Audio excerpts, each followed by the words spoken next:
तो दोस्तों इस वीडियो के अंदर हम इस प्रोसेसर को और इस मदरबोर्ड के साथ लगाने वाले हैं और पूरी प्रोसेस बताने वाले हैं कि किन किन बातों को सावधानी रखनी चाहिए और चला के भी दिखाने वाले हैं, क्योंकि बहुत सारे लोगों का एक कमेंट रहता है कि जो ये मदरबोर्ड है MSI का, इसके बायोस अपडेट नहीं होते हैं तो हम बाहर से करा कर लाए। तो चलिए मैं इस वीडियो में बता देता हूँ, क्योंकि मैंने अभी तक पर लगाया नहीं है।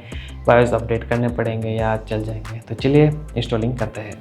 मेरे पास एक कूलर है, ये एन स्पोर्ट्स का है और ये इस मदरबोर्ड साथ वर्क नहीं कर रहा है, क्योंकि जो कूलर है ये AMD पे वर्क करता है, AMD के मदरबोर्ड पे। और ये मेरे पास इंटेल का मदरबोर्ड है तो ये फिटिंग ही नहीं आ रहा है।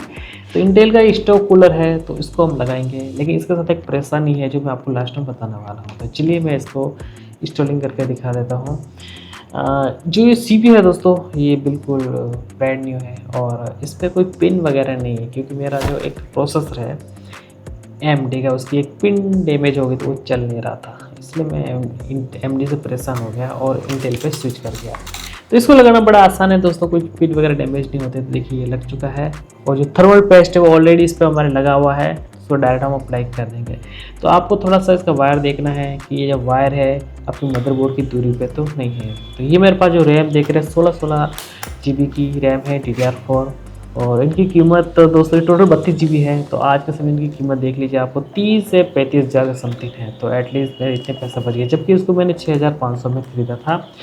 ये XPG कंपनी की है, ये DDR4 है।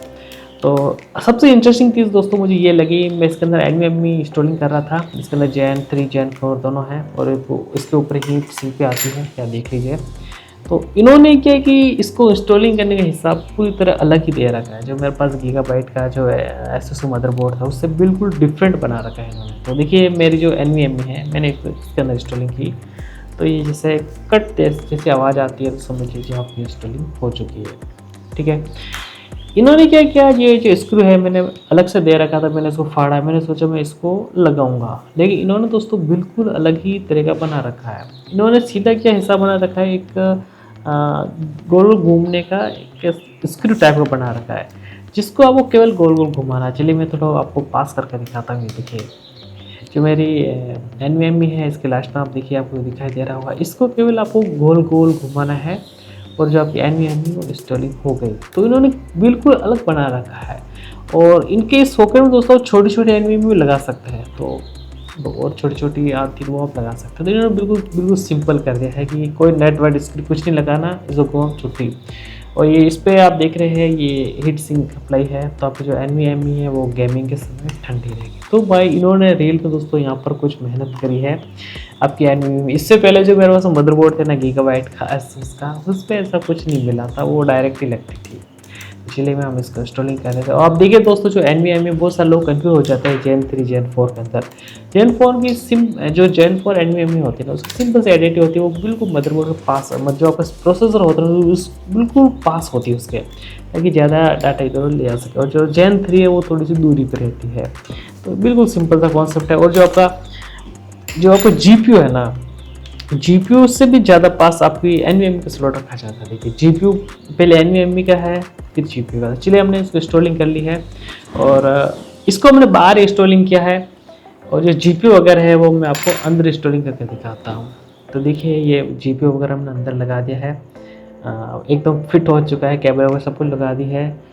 और इसके बाहर आप देख रहे हैं एक ब्लूटूथ का एंटीना है और एक वाईफाई का एंटीना है, इसको मैंने लगा दिया है। ये लगाना बहुत आवश्यक है, अगर आप बिल्कुल नहीं लगाते हैं तो रेंज बहुत घट जाती है। मैंने इनको इंस्टॉलिंग नहीं किया, ऐसे कनेक्ट करके देखा तो बिल्कुल रेंज ही नहीं आ रही थी। तो चलिए दोस्तों मैं आपको एक चीज़ बताता हूँ गेमिंग के अंदर कैसा एक्सपीरियंस आ रहा है।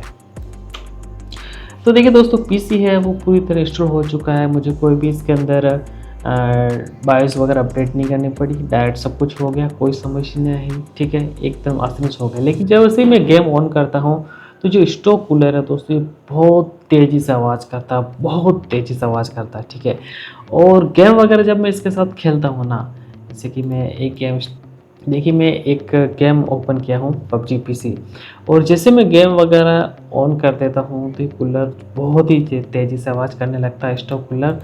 और इसके साथ में जो इसका टेम्परेचर दोस्तों 84 85 91 95 तक चला जाता है।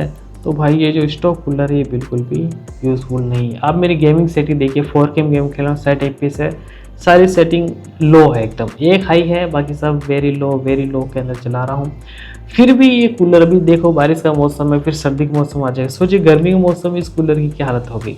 तो गर्मी के अंदर मुझे आफ्टर मार्केट वाला खरीदना पड़ेगा। आप देख सकते हो जो मेरा टेम्परेचर है, ओपन करते 74, 75, 85, 95 चलता है। तो जो स्टोव कूलर दोस्तों, इस पे तो गेमिंग नहीं हो सकती है। हाँ, थोड़ी देर गेमिंग कर सकते हो लेकिन ज़्यादा देर नहीं हो सकती है, बहुत ही आवाज़ करता है फ़ैन वगैरह, और ये गर्म भी बहुत ज़्यादा होता है। बाकी मुझे कोई समस्या नहीं है। अगर आपको वीडियो पसंद है तो लाइक करिए, और ऐसी वीडियो देखने के लिए चैनल सब्सक्राइब करिए। Thank you.